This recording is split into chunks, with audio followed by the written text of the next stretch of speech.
Hello, beautiful people, and welcome, to Ask Zajef Grandmother Edition. Welcome to Ask Zajef Citlali. As usual for the Ask Zajef, we'll start by talking about her overall place on the meta, and then we'll move on to specific questions from chat. If you want to ask your own questions for these videos, you can come and follow me over on Twitch. If you're not someone who uses Twitch a lot, make sure you subscribe. Keep an eye out for the community posts I make every time I record one of these. Let's just get right into it. Citlali is a melt support that is also pretending to be a freeze support. If you just look at the things provided directly by Citlali's kit, it's actually not that much. What you get directly from Citlali's kit is you get a shield, but the shield is pretty weak in value. Compared to other shielders, her shield value is fairly low. You get a bit of damage, but the damage is also pretty low. And then you get to 20% shred, and that's it. 20% shred is not a lot. However, non-directly mentioned parts of her kit compound with one another to make a character that's actually providing a lot. So what are those non-written parts in her kit? One, she's a Natlan character. Natlan supports can use the Cinder City set for 40 damage percent. Now,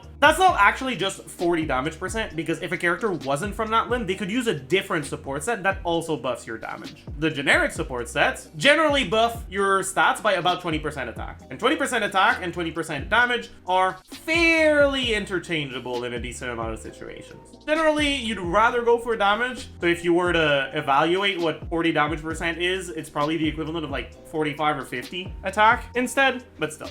Your alternative sets, the generic ones that buff attack, are 20% attack, which means that her being from Natlan is effectively allowing you to have access to a buff that's better by about 20 to 25 damage percent than the alternatives. That's the first thing. The second thing is that she's a Catalyst user. Catalyst users have access to TTDS. TTDS, 1.0 3-star weapon, but it's one of the very few weapons that directly buffs another character's stats. That means that on characters whose personal stats don't matter that much, right? We already said, Citlali doesn't do that much damage, and her shield value isn't that high anyways, and her shred doesn't scale with her stats. But characters that don't care that much about their own personal stats would obviously rather use a weapon that buffs your carry's stats than their own. Having TTDS is big. There are a few other factors that could be useful for Citlali, but that generally aren't. Mainly, as a shielder, she enables shield conditional effects, such as the Calamity of Eshu, which is technically relevant in Skirk teams, but we'll talk about the non-pyro teams later. Now, all the things I've mentioned so far, they're good things, but just in terms of total overall provided value, it's not that impressive. Let me use Chevreuse as a point of comparison. C6 Chevreuse is a good character.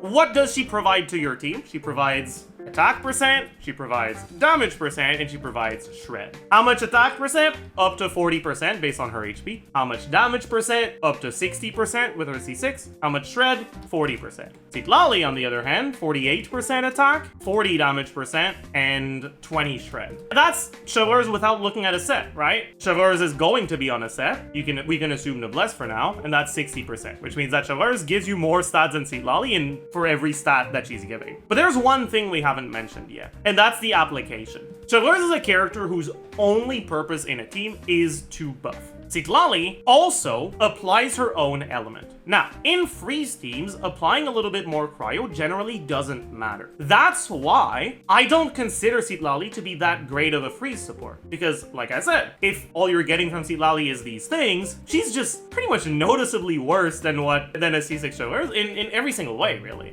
She gives the same stats as Chevreuse does, but a lot less of each of them. But in melt teams, she also applies her element, which allows your pyro carry to melt. And in quite a few teams, she's enough by herself to allow your pyro carry to melt, which means you don't need another cryo option. With Chevreuse, one, the application isn't as important because you're not relying on overload damage itself, you're just relying on having uptime on your shred. But even with Chevreuse, you still want some form of off-field application. You still play Fischl in your Arlecchino teams, you still play Shanley or Mawika in your Verissa teams, because having that off-field application of the element different from the element your carry's using is important. Obviously though, being forced into a a character that has on-field application means that you can't use the characters that don't, right? You won't be able to use Bennett as your last slot or Eon-san as your last slot in a Chevrolet's team. Whereas in a Citlali team, you can. That is really what makes Citlali good. Without that application, well, if you compare her to the old niche supports, even in freeze, she's pretty solid. But if you compare her to the new ones, she's kind of underwhelming. But in melt teams, where her application is a significant part of what she's providing to the team, she's very powerful, right? Instead of comparing Citlali to Chevreuse, in melt teams, you're now comparing her to Yelan or Farina.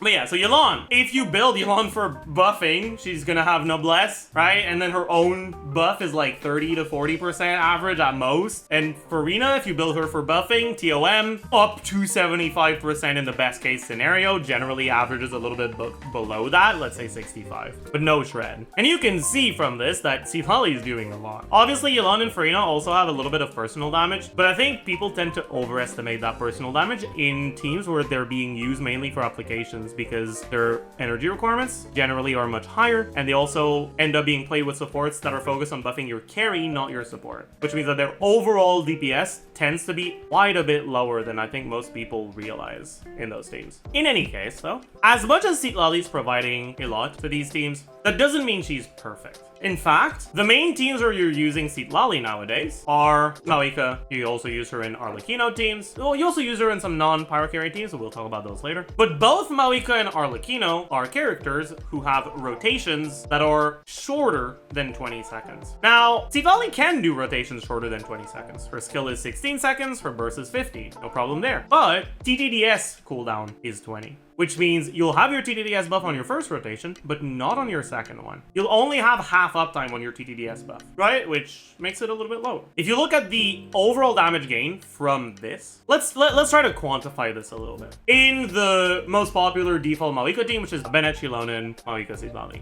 Maoika base attack, 359. Serpent Spine, attack percent, she gets 30 from this. She gets 25 from Pyro Resonance, 20 from Bennett being on Noblesse, about 20% from substats, plus the 48% from TTDS. Actually, no, for now, let's just do without a last slot, right? So BMX by itself, right? Bennett, Maoika, Shilonen. Assuming you're getting your mouth, but whatever for now. 350, let's assume Sapwood, down 13 Bennett, 1050 on EM Sense. Crit value, crit ascension, main stats, substats, Serpent Spine. Damage percent, so her own personal damage percent is gonna average at around 35, 46.6, 15 from Codex, 15 from Bennett C6, Shilonen on Petra. Without taking the additional application into account, because we'll just be comparing different characters that allow you to get that application, let's take a look at what happens with Citlali. So Citlali, first rotation, so TCDS, Cinder City, and then 20 Shred. Right, so just the stat increase from Citlali is about 40%. Then Citlali average, instead of 48%, right? 24, right? Every other rotation on the TTDS. It's about 33. Let's compare this to Rosaria. With Rosaria, you don't have TTDS. What else does Rosaria give? Rosaria gives 12 damage percent if you put her on Cinder City. And she gives up to 30 crit value. Yeah, I guess technically you'd probably want Instructor here, huh? We have to change a couple things. EM. And then here, we're gonna actually be thorough. We're gonna be assuming that your default option is using Cinder City on Shilonen, and your Citlali version is using Petra on Shilonen. Which means that for this one, with Rosaria, we're gonna be using Cinder City on Shilonen, and we're gonna be using Instructor on Rosaria. Although that does mean that you're capping out your crit buff a bit lower, because Rosaria's ability to stack a lot of crit rate goes down on a 4-star set. But let's say you get about 20%, right? Let's say you're at like 60 to 70% crit on Rosaria. As you can see here, just on the first rotation, over your Rosaria alternative, your Maoika DPS is like upwards of 20% ahead. But in practice, you generally don't get this, especially in Siege and Onslaught that is balanced around you actually taking multiple rotations to clear content. You get a lot closer to average uptime of every other rotation, which means the actual upgrade that Citlali's providing to your Maoika team is a bit low. In this case, about 14%.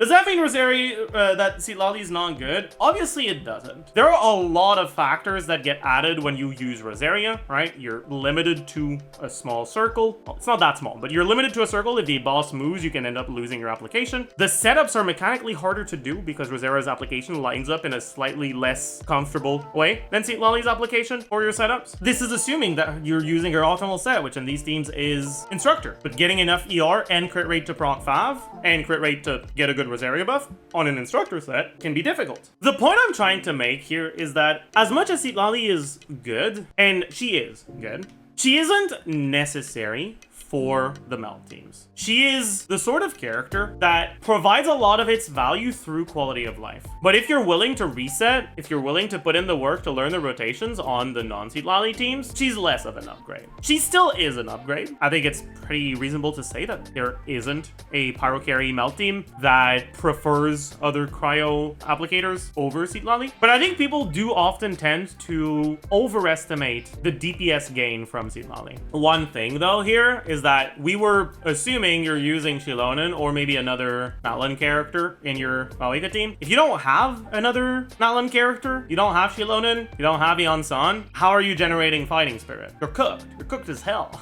Depending on your rotations, you can also end up in situations where you don't generate enough fighting spirit over one rotation to completely max it out from only Shilonen if you're using another cryo. So Citlali can also be a little bit more there. Rosaria is not your only option. There's a few others. For example, you can use Kaya, and Kaya's faster application, despite it lasting a lower amount of time, allows you to do 5 melt setups instead of 4 melt setups. There might be a world where you can do a 6 melt setup with CDN1 with Kaya if you're playing really well, but I haven't tested it enough to be certain. I think right now, if you look at the GC Sim stuff from Maoika, right now, the next best one after the best Citlali teams is actually Kaya, because it's assuming 5 melts instead of the 4 that you can get by default from Rosaria or Citlali. But it's a lot more finicky. It's reliant on low ping, and there's even a little bit of RNG involved. It's also using Petra Kaya, which is kind of fake. And the Rosaria one is about 10k behind that. In any case, one thing I'll say is that generally, again, if you're willing to reset, assuming C0 R0 stuff, if your starting point is I have Arlecchino and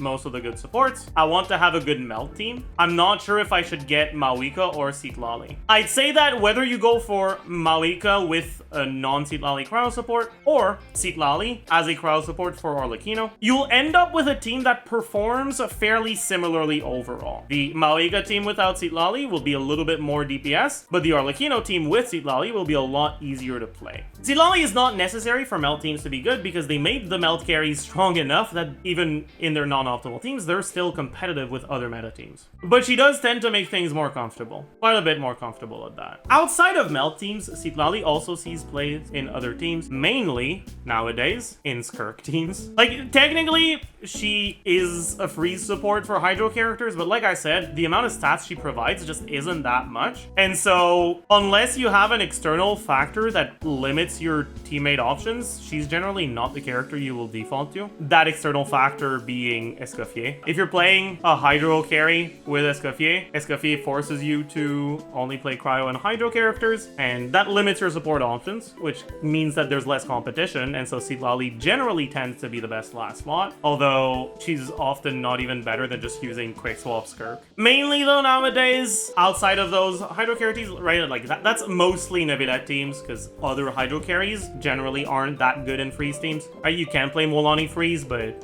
you can play Ayato freeze, and it's better than Ayato's other teams, but it's an Ayato team. Mainly you're looking at teams like this. Although one thing I'll say is, for people that don't have Farina and that play Nevilette, generally the teams to default to are often the Dendro-focused teams, whether it's Hyperbloom or using an off-field Pyro to play pseudo Nevilette. If you end up doing Hyperbloom, something like this, Citlali actually is one of the good slots, one of the good last slot options for this team. Like I said earlier though, another one of the teams where she sees a decent amount of play nowadays is in Skirk teams. She doesn't buff Cryo directly with the Shred, but if you've followed my channel a decent amount lately, you'll know Skirk's teams don't have access to a good and synergistic last slot. When you look at your last slot options in Skirk teams, they're all either bad or not synergistic. They're either outdated kits that just provide so much less total value than new ones like Shenhe, or kids that just don't have that much synergy, but that are fairly good, like Yelan. And that actually creates an environment where Citlali is one of the nice options for Skirk. Unlike melt carries, which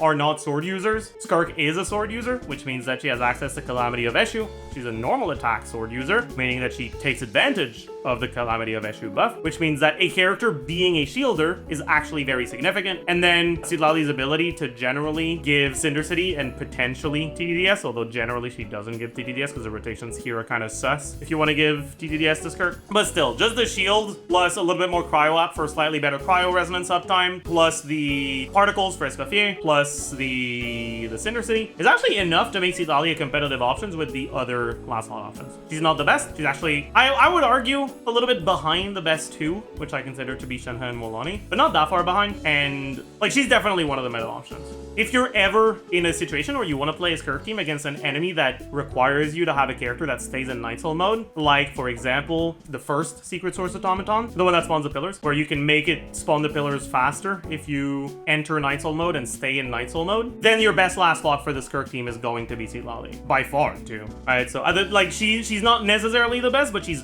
close enough to the best ones that in any situation that favors her mechanics, she will be the best one. Overall conclusion on Citlali's current place in the meta is Citlali's a powerful character, one of the best supports nowadays, but I wouldn't say that she's so far ahead of her competition that she feels necessary for the melt carries to feel strong. One nice thing she has is that she's pretty much always the best option in your melt teams, but the gap isn't as big as it is with, say, Escoffier and Freeze teams. In the long term, her value can go up or down, right? If we end up getting more melt carries, her value can go up. If we end up getting more melt supports, her value can go down, right? If we get more supports that are competitive for her slot, her value will obviously go down. I would say that if what you're trying to do is you're trying to make the strongest current meta teams, Citlali's a pretty good pickup. If you're the sort of player who just wants to have teams that are strong enough to clear the content you care about, and you don't need your team to be the strongest, and you don't care about the skins from Dire, Citlali is a fairly low priority character compared to getting characters that enable specific other archetypes, like Inefa can enable stronger Electrocharge teams, or like carries that are good in other archetypes. In other words, Stygian Onslaught bosses where Citlali will be good will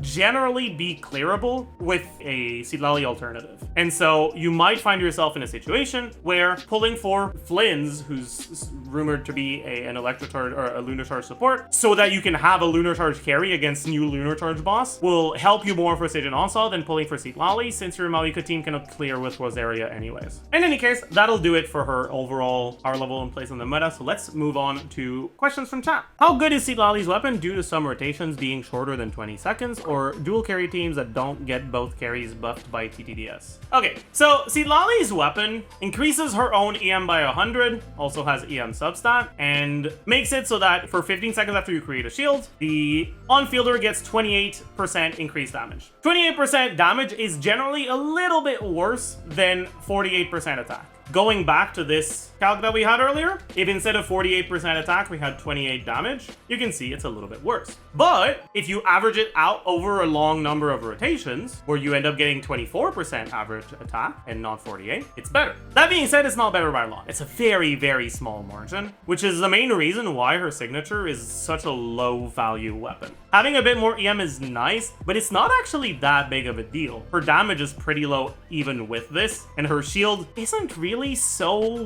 big that you rely on it for defensive utility most of the time. The main upsides of her signature over TTDS are, one, this follows your current active party member. That means that if you end up playing like in the current Stygian Onslaught, a team that uses Maoika and Arlecchino, you can use this to buff your Maoika burst and your Arlecchino uptime. It also allows you to do rotations that don't necessarily swap from Citlali to your carry, which gives you a bit more flexibility. Right, that's the first one. The second upside is that this also works on teams that are not attack scaling teams, right? It works for Nevilette teams. As a general rule, Citlali's signature is pretty much always worse to go for than your carry's signature or your carry's constellations, and oftentimes also worse to go for than Citlali's constellations. So I really do not recommend getting this. But now that Stygian Onslaught is the main endgame content and not Abyss, I think it's reasonable to expect that the content people care about is going to last generally between 5 and 7 rotations, depending on your team. And with that amount of rotations, TTDS uptime tends to be a lot closer to the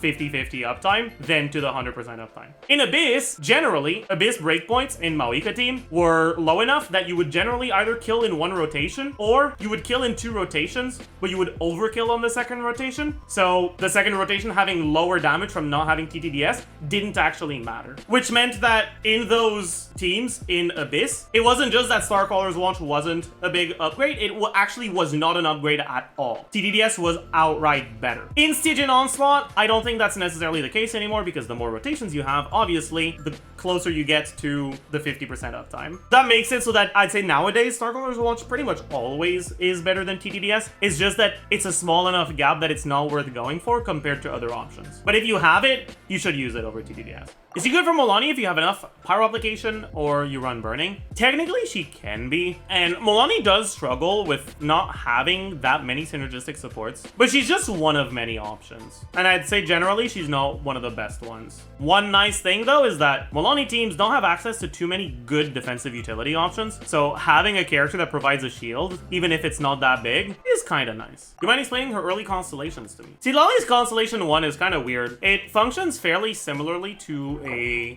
Quill, but the value of the C1 kind of fluctuates a decent amount based on what else you have, because your total amount of EM can vary a lot depending on your build. The bare bones default that you'll get from that C1, your Citlali will generally be, if you have C1, on ER, EM, EM, or EM, EM, EM, depending on how good your build quality is. But if you have C1, you're probably going to be on Cinder City for long enough to actually get yourself a set that has enough ER on triple EM. So 187 times 3, 115.2 Ascension, and like 120 from substats on Flower and Feather. So about 800 EM, which means that your flat damage upgrade is about 1600. You get a total of 10 by default, but every time you trigger Freeze or Melt, you get an additional 3 with an 8-second cooldown. So generally that's 16 per rotation. There's a flat damage, right? 16 per rotation, 16 times 1600. This is a little weird because some of these are going to be melted and some of these won't. So really, you only really have 13. So 5 of them melt, 8 of them do not. So the total upgrade in damage is around 250k, which in an 18-second rotation is about 14k more DPS. This is the gain from C1 with TTDS. The gain from C1 with Sig is obviously going to be bigger because TTDS buffs attack, but Mawika's attack is not taken into account for the damage dealt by Citlali C1. Whereas the signature buffs damage percent, which is taken into account for the damage dealt by Citlali C1. On top of that, the signature is a pretty big EM stat stick, but Citlali's EM doesn't really matter that much at a baseline because she's not doing that much damage, and it only really affects her shield. But C1 makes one of her buffs scale with EM, so having that additional 365 EM, it effectively makes the buff you get from the signature, or from the C1, if you have Sig, go from around less than 15k to over 20k. In other words, C1R1 Citlali is greater than the sum of its parts. Does that mean it's amazing? I wouldn't say it's amazing. It's not bad. A support constellation increasing team DPS by about 10% is pretty okay. And when that team is already the team that it has pretty much unequivocally the highest DPS in the game, then it'll feel pretty nice. But honestly, the team's already good enough without it. And then you have C2, and C2 buffs Citlali's EM, but much more importantly, buffs your on-fielder's EM and increases the shred. While C1 does make the Sig a bit better, C2 is so much better than C1 or Sig that you should never go C1R1 over C2R0. Just in terms of the total team DPS provided here, right? Citlali C2 around 170k. Citlali C0 Mawika C2 around 185k. Mawika C2 is better than Citlali C2 for this team, but it's not even that much better. If you're considering vertical investment on Mawika teams, the C1 on Citlali, if you're planning on stopping there, probably just won't be that worth considering compared to going for more cons or Sig on Mawika, unless you're already at C3R1 Mawika. But if you have a solid 5-star stat stake or high refined Serpent Spine on your C2 Mawika, and you're willing to go for more than one 5-star pull, and you already have Citlali, you might see better results from getting C2 Citlali over getting Mawika's Sig plus another con. Also, keep in mind, this is for a team that uses Chilonen. Chilonen already provides a decent amount of shred, which makes it so that the value you get from this is a little bit lower. If you're using a different character, if you're using Escaffier or Ion-san, you're starting off with less shred, which makes the shred gain from Citlali even more significant. All in all, I never want someone to like come out of my videos with the impression, oh, I should get this constellation. Genshin is not a game that requires you to get cons to clear content. Technically, now we actually do have content that is only clearable with cons and or SIGs with Dire, and specifically Dire in 180 seconds. But if you don't clear it, you're not missing out on anything. You're missing out on skins, sure, but whether you clear it today or you clear it 3 years from now, it's gonna be the same skins, and you'll only have them available for the current patch anyways. So you're really not missing out on anything if you don't manage to do it. Which, by the way, I know a lot of people are pissed off that the skins are temporary, but I think that them being temporary, at least to some extent, is actually good, because the pay-to-win FOMO would be really bad if there were significant permanent rewards that you could only end up getting for a limited time. It's not necessarily the best way they could have gone about it, but it's definitely better than like having a skin that you end up unlocking and then eventually changing to a different skin and you can't get that skin anymore. Anyways, but the point being though is you don't need constellations for the content that actually gives you rewards that affect gameplay. And so like unless you specifically want to challenge yourself for your min-maxing of Primoda management to get to a Dire clear, there's really not that much of a reason to think about it too much. I also don't want people who do spend money on Genshin to feel like they can't get anything from my videos, which is why I talk about constellations despite not really wanting to, and which is why I've talked a decent amount about Citlali's constellations. But I really just want to emphasize, as much as I've talked about the constellations, I want you to remember you do not need them. Can there exist a better carry for Citlali that isn't just Maoika power creep? Well, if you look at Gaming teams with Citlali, Gaming synergizes with Citlali much better than Maoika does. Gaming can react every single hit of damage he does, whereas Maoika can only react like 60 to 70% of her pre-reaction multipliers. If you look at the motion value on Maoika, on talent level 9 everything, the charge attack hit is 252.8, and then plus 200 times 0.95. That's charge attack. The final hit, 293.9, and then the Q hit, 756.2 plus 200 times 2.7, and the dash, 148.5. Reactable, unreactable. You have 2 charge attacks that are reactable, 2 final hits that are reactable, 1 Q, 0 dashes, and unreactable. You have 4 charge attacks, 0 final hits, 0 Qs, 2 dashes. And so the default percentage of her motion value that is reactable is only about 60%. Once it gets reacted, it gets increased. So obviously, she ends up dealing more than 60% of her damage as melt damage, right? Because once it gets reacted, this is multiplied by 2 from the melt, and then additionally multiplied by your elemental mastery, your EM multiplier. So let's say around 1.5-ish at 300 EM, which means that the actual percentage of her damage that gets reacted isn't 60%, it's over 80%. But if she could react all of her damage, instead of a total of around 11.5 thousand adjusted motion value, it would be around 15.6 adjusted motion value. 35% higher. What that means here is that they could make a character that does 80% of Maoika's motion value as a pyro carry, but that can react every single thing, every single hit, and it could end up being better than Maoika. It could end up synergizing with Citlali more than Maoika. That's why, despite Gaming's numbers being a lot worse than Maoika's numbers, he's not actually that far behind in calcs. Anyways, is it possible for there to be a pyro carry that synergizes with Citlali better without power creeping Maoika? I mean, it could be, yeah. I don't expect that too soon, though. If they want to make a character better, they will. There's nothing stopping them externally, and there's nothing stopping them in the systems of the game. All they have to do to make a new character stronger than an old one is add zeros to the last digit of the numbers until it's just Omega broken power creep. It's really easy to make a broken character that power creeps significantly. The question isn't can they do it, it's do they want to do it. Personally, I don't expect them to actually power creep Maoika because she's an Archon. We have had Archons getting quote-unquote power crept, but when you look at the carry Archons we have, I say carry Archons, but like just Raiden, and you look at Electro character releases, Raiden didn't really have a like actual proper upgrade,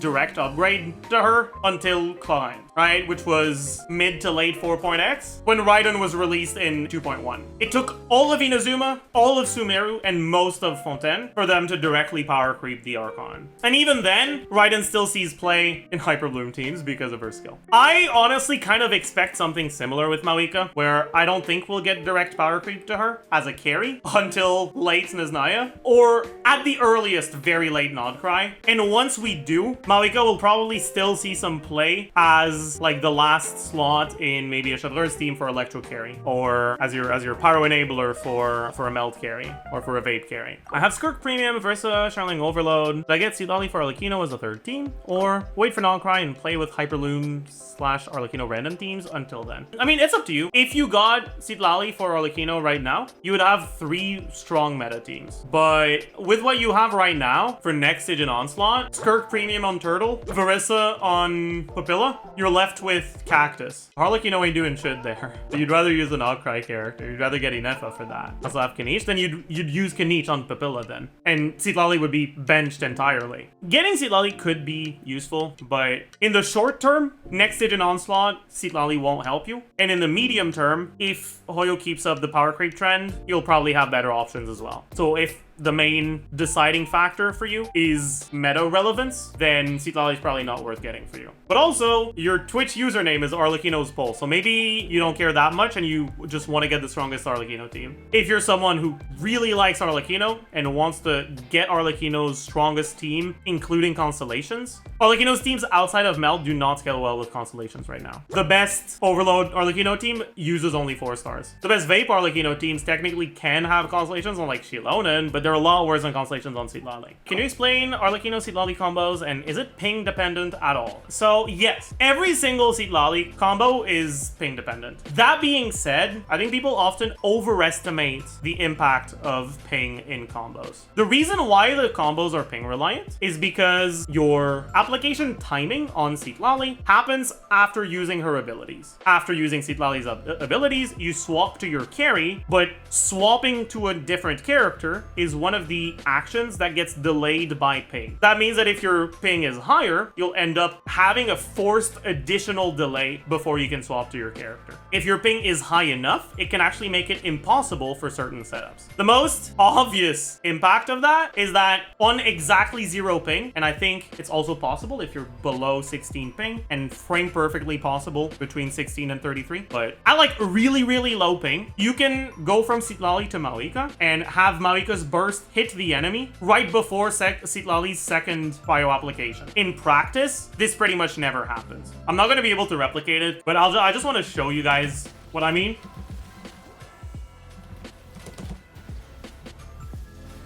Right? You can end up getting a cryo application pretty much on the same frame as your burst, and that allows you to immediately do a charge attack before your first like actual expected cryo application, which effectively allows you to get 1 more melt, because here, I'm not going to get that cryo up early enough, but I'll do the charge attack as early as possible, and you'll notice I will apply pyro before the cryo ends up happening, right? That's why, generally, people often end up waiting on Citlali a little bit. Right? You can see I end up getting the pyro before cryo hits. But it's technically possible with 0 ping to get that Mawika burst early enough that it's before one of Citlali's cryo hits. Because it's practically almost impossible, this one doesn't really matter too much. But on Arlecchino, it does. Because swapping to Arlecchino and using your charge attack takes less time than swapping to Mawika and using your burst. Arlecchino's charge attack animation is much faster than Mawika's burst animation. As you can see, I can get the charge attack to hit before an application, and that gets me 1 more. But if you're just a little bit late,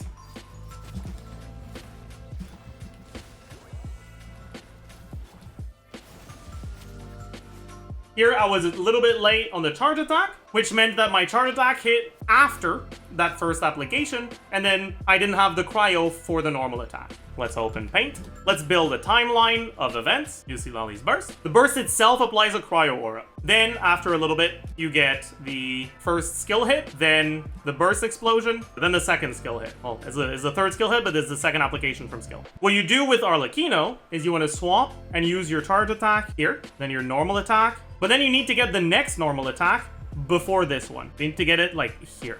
And then this timing stays the same on each of your attacks. And the timing for the off-field skill application, right? You don't have this additional hit from the burst explosion anymore. So it's now just this. It keeps happening like this, and it keeps happening. And so despite the fact that your cryo application is a little bit slower than your pyro app, because of the specific way they line up, because you end up reacting right before an application at the start, your pyro application is effectively catching up to your cryo application. But because it's starting a decent amount behind, it takes quite a few attacks for it to catch up, and you end up getting 1, 2, 3, 4, 5, 6 melts before it does catch up. And so if we properly do the full string, this time I'll let it cook long enough that I don't run out.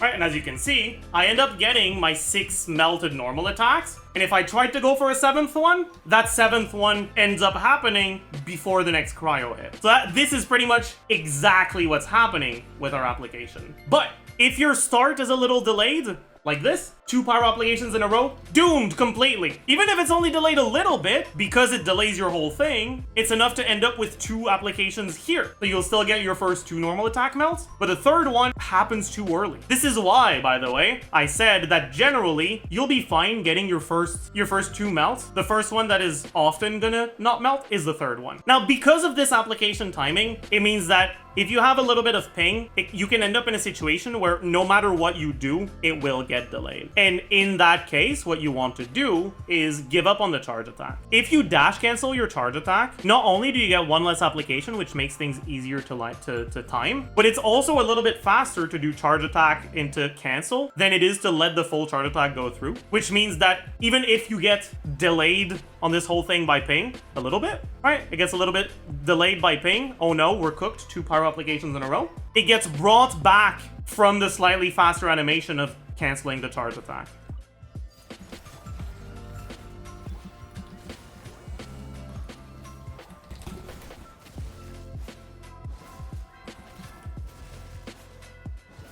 Here, obviously I didn't let it cook though. I'm not sure exactly what the ping breakpoint is because there's also some input error, right? You can't buffer a charge attack after a swap. You have to start inputting your charge attack after the swap registers, otherwise the charge attack won't go through. So there's player error that can get added. I've seen people getting the combos on 80 ping. I don't think I'd be able to get it on 80 ping. But even on my main account, on 16 ping on NA when I play Arlecchino, I generally don't bother reacting to charge attack. Because you don't lose that much damage if you miss it, unless you're on signature. And even on signature, you can like open your rotation and then finish your rotation with a charge attack instead of doing it after your setup. Like you can do it before your setup to get the Bond of Life from the signature. How much better does Yoimiya become with Citlali compared to Lila/other shielders? The main thing that Citlali provides is application, which other cryo characters generally often do as well, and buffs. Buffs get proportionally bigger the stronger your carry is, which means that for weaker carries, Citlali is often not better than using off-fielders that do damage. I'm actually kind of curious if anyone has simmed Yoimiya Citlali. The highest one is Maoika does 57% of the team DPS, even though she only presses Q. So I don't know if we can count this one. This one I'd say we could count. So it's probably this one. It's at around 70k. If you look at Yoimiya's other teams for C0 stuff, we got 77k on this one, which is kind of 50-50, like dual carry Maoika Yoimiya. I don't know if you really want to count that. This one, 72k with Yoimiya. Okay-ish carry, I guess. Wait, is this the smart one or the stupid one? This is the stupid one. Okay, it's 74k when you go EM Sens. Yeah, EM Sens is higher than attack Sens in this team because Overload out-damages Yoimiya's kit. To answer your question, like, seriously, for, like, actual Yoimiya carry, Citlali is pretty good. If you're someone who really, really likes Yoimiya, you end up going for a signature, maybe early cons, not C6, because C6 runes melt as a concept. You will likely see better results from double cryo melt Yoimiya over vape Yoimiya for your Yoimiya personal damage. The personal damage will also be better than what you'll see in Jugglers teams, but don't expect it to be anywhere close to actual meta teams. Is 2M usable on her? Yesn't. So it depends on the team. The main factor that changes whether TOM can work on her or not is how reliant you are on Cinder City energy refund to get your burst. Cinder City is always more damage than TOM, but Cinder City is not only usable on Citlali, and it doesn't stack, so if you have someone else on Cinder City, you might need Citlali on a different artifact set. Most of the time, you're better off using that different character on a different artifact set instead of changing the artifact set on Citlali, because Citlali is reliant on the energy generation from Cinder City, and a lot of the other not-line supports are not, such as Shilonen. Let's talk about energy. Citlali's skill generates 5 particles, and she's basically always catching those particles herself. In the default Bennett, Maika, Shilonen, Citlali team, you don't have another cryo character generating particles. You have 3 other characters generating non-cryo particles. She doesn't catch any particles from anyone else. Then you have the Bennett particles, the Maika particles, and the Shilonen particles. You have clear particles generated, but none of them are getting generated while Citlali is on field. You get 2 to 3 particles from enemy HP thresholds, and then 3 particles from Shilonen's Fav weapon, if she's on Fav. Which means that with no additional energy generation, your ER cards are at around 220. That is hard to reach, but achievable, technically. However, if you have Shilonen on Peak Patrol instead of Fav, your ER cards are now at 250. The Sands gives about 50, and Citlali doesn't have ER Ascension, which means in order to reach 250, you need 25% energy recharge average on all your artifacts, other than the Sands that can't have ER substat, right? Flower, Feather, Goblet, and Circlet, ER added together needs to be 100%. You don't have that. I don't have that. Most people don't have that. 217 though, 220-ish, right? Yeah, that's 70. That's actually less than 20 on HPs. That is actually reachable. If you are on Peak Patrol Shilonen, nice thing is that if you go Cinder City on Citlali, she refunds a lot of energy. 3 Natlan character, that means your Night Soul burst cooldown is 9 seconds, so you'll get 2 of them on each rotation. And then Shilonen's passive triggers an additional Night Soul burst after her skill. So that's 3 Night Soul bursts, each of which restores 6 energy from the Cinder City 2-piece, which makes her ER requirements 175, which is ER Sands and a couple stat, and like ER Sands plus like 1 ER roll on each stat, and you're fine. 5 Shilonen, that's ER Sands, and that's it. Generally, TOM, or I guess Instructor as well, Citlali, is something that is technically usable, but that I incredibly rarely recommend in practice. Right now, my Citlali is on Instructor because Tulpa doesn't need you to use Burst. And so the fact that my energy is cooked on Instructor isn't the end of the world, because if I don't have Burst, then I just don't use it. Who cares? But against any actual enemy, any enemy that doesn't have an innate aura that already allows your Malika to react, any enemy where the cryo application matters, you need the ER to burst, and so you need Cinder City in a lot of these cases. Anyways, that is going to be it for the Ask Zajef Citlali. I hope you learned a thing or two. I hope you enjoyed. As usual, do all the good old YouTube stuff. Leave a like, comment, subscribe, and I will see you guys in the next one. Bye, YouTube.